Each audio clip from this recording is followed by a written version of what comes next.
42 साल तक लगाया मध्य प्रदेश सरकार को चूना, जब खुली पोल तो अधिकारी भी कहने लगे ना बाबा ना, हमने नहीं किया। नगर निगम का एक कर्मचारी लेता था लाखों का वेतन, कुछ महीने बाद शुरू हो जाती हजारों की पेंशन, पर पहले ही खुल गई पोल। मोहन यादव के पास पहुंचेगी फाइल तो हर विभाग की बिठा देंगे जांच, सच भी खुलेगा और सरकारी खजाने में आएंगे करोड़ों रुपए।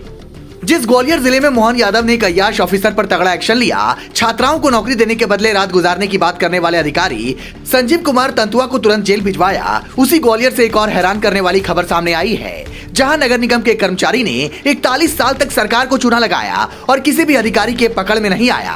पर अब रिटायरमेंट से कुछ महीने पहले ही उसकी पोल खुल गई। उसके बाद अब बाकी की जिंदगी उसकी जेल में कटने वाली है। बड़ी बात यह है कि ना तो वो रिश्वत लेते पकड़ा गया, ना ही उसने किसी के साथ कोई डिमांड की, बल्कि खुद की 42 साल पुरानी गलती ने उसका बुढ़ापा नरक कर दिया। पहले वो गलती सुनिए, फिर बताते हैं कैसे इस मामले का बड़ा सच खुला तो सरकार के खजाने में करोड़ों रुपए आ सकते हैं। जून 1981 में मुरैना के रहने वाले कैलाश कुशवाहा ने नगर निगम में सहायक वर्ग 3 के पद पर नौकरी ज्वाइन की। 42 साल तक नौकरी शानदार चलती रही, लेकिन मुरैना के ही अशोक कुशवाहा ने जब शिकायत की तो पोल खुल गई। शिकायत पत्र में साफ साफ लिखा था कि कैलाश ने नौकरी के लिए जो मार्कशीट लगाई है वो उसकी नहीं बल्कि उसके भाई रणेंद्र कुशवाहा की है, जो राज्य पावरलूम बुनकर सहकारी शाखा में कार्यरत है।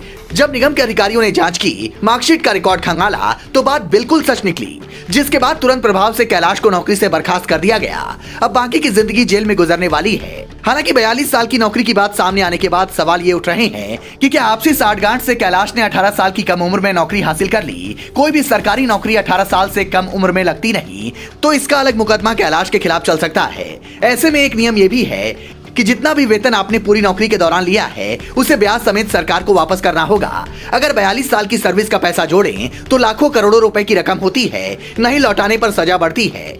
यह भी हो सकता है कि सरकार आपकी प्रॉपर्टी बेचकर उसकी भरपाई करे।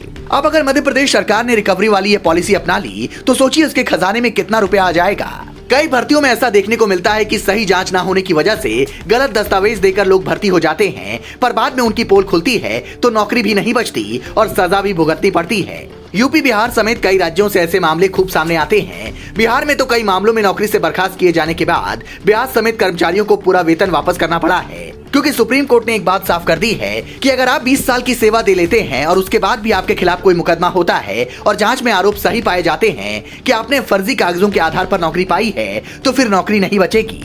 इससे पहले बॉम्बे हाईकोर्ट ने फैसला दिया था कि अगर कोई व्यक्ति लंबे समय से नौकरी में रह रहा है और बाद में उसका प्रमाण पत्र फर्जी निकलता है तो उसे सेवा में बने रहने की अनुमति दी जा सकती है।